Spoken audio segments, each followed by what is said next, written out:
As I discussed in Part 3, we're all assembling actionable knowledge building blocks into the stories that drive our perception of and responses to climate change. And continuing the Lego building block analogy used in Part 3, we're faced with an enormous pile of potentially actionable knowledge building blocks. Certainly enough to significantly change how we are individually and collectively responding to climate change. Any Lego builder will tell you that the first step is to sort your Legos. Not surprisingly, the same goes for actionable climate knowledge. For a topic as large and complex as climate change, we're talking about a very large climate library starting point. For example, the climate web currently includes more than 1,000 books, more than 2,000 videos, 3,000 websites, 15,000 reports and journal articles, and more than 20,000 news stories and blogs, among other kinds of information. How can all that information be sorted to facilitate access to actionable knowledge building blocks? For starters, books and reports can be organized topically. The sources headings shown here are a few of the more than 600 such headings in the climate web.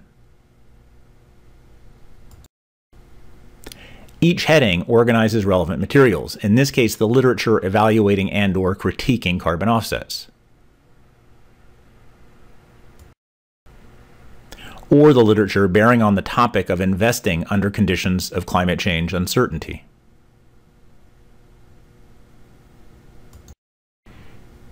News stories and blogs can also be topically organized, as they are via more than 300 headings in the climate web, including media coverage of the risks of sea level rise to Florida real estate values, and media coverage of the question of how to best communicate climate change.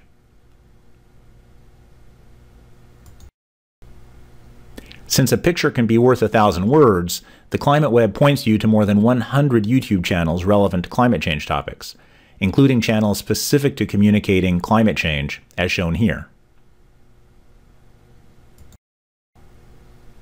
The climate web also organizes more than 2,000 videos that you can watch from within the climate web, or by clicking the URL to jump to YouTube.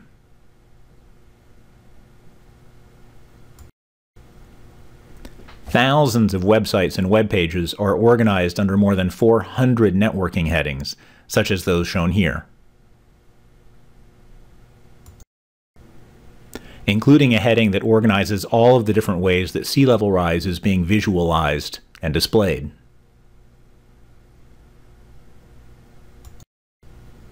A heading that organizes the work of individual organizations in the climate policy and consulting arenas. And a heading that organizes the hundreds of materials relevant to teaching climate change that we found through years of building the climate web.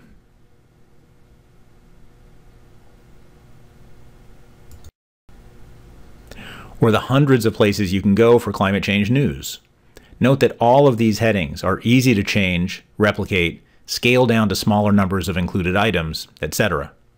One of the key knowledge management advantages of the Brain software is that the entire system can be modified to better meet identified needs quickly, sometimes in minutes. Most of the materials we've talked about so far don't fall into the actionable knowledge category in their entirety. A book or a report is not actionable knowledge per se. It's the specific ideas or images in that book or report that are probably actionable knowledge, which means that we're dealing with a truly enormous pile of potentially actionable knowledge building blocks, given the size of the climate library. Where can they be identified, extracted, and organized in their own right? It's pretty simple. We find and extract them, one by one. There is no spider crawling the web to build the climate web at night. Take the example of a specific report, in this case Mercer Consulting's 2015 report, Investing in a Time of Climate Change, often characterized as a key step in the climate investment literature. We've extracted key insights, graphics, and more, with thumbnails popping up when you hover over them.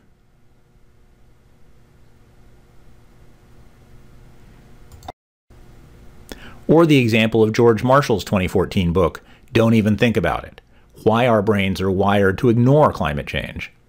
and the action items that Marshall proposes.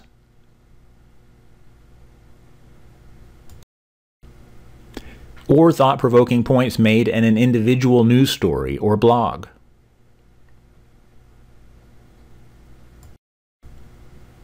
Or the points made in a video, in this case Jonathan Haidt's 2012 excellent interview with Bill Moyers, that anyone interested in climate change should watch.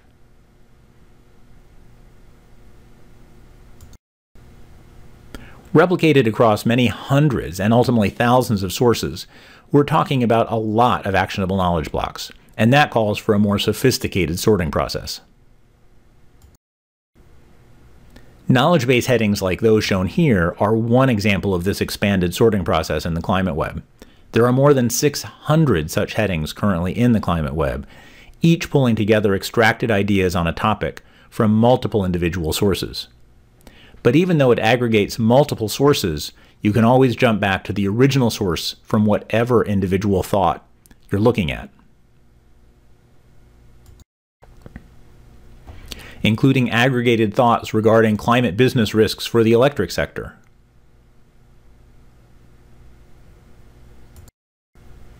Or the thinking of numerous experts on climate-related liability risks.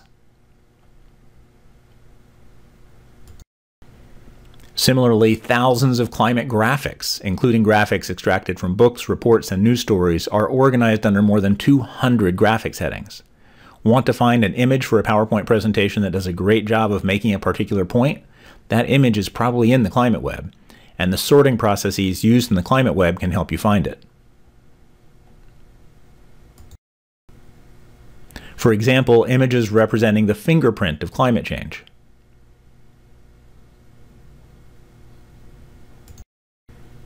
Or images relating to sea level rise.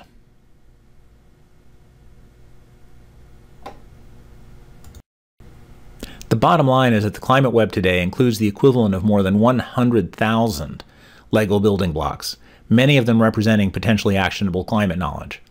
These pieces are sorted in the ways I've described, using literally thousands of headings and index entries, making the climate web the largest collection of such information in existence. And every piece has been curated by hand. But the climate web does much more than sort all of this information. It also links it all together into what is truly a seamless knowledge web. That allows much more powerful ways of looking for actionable climate knowledge, and we'll explore that in Part 5.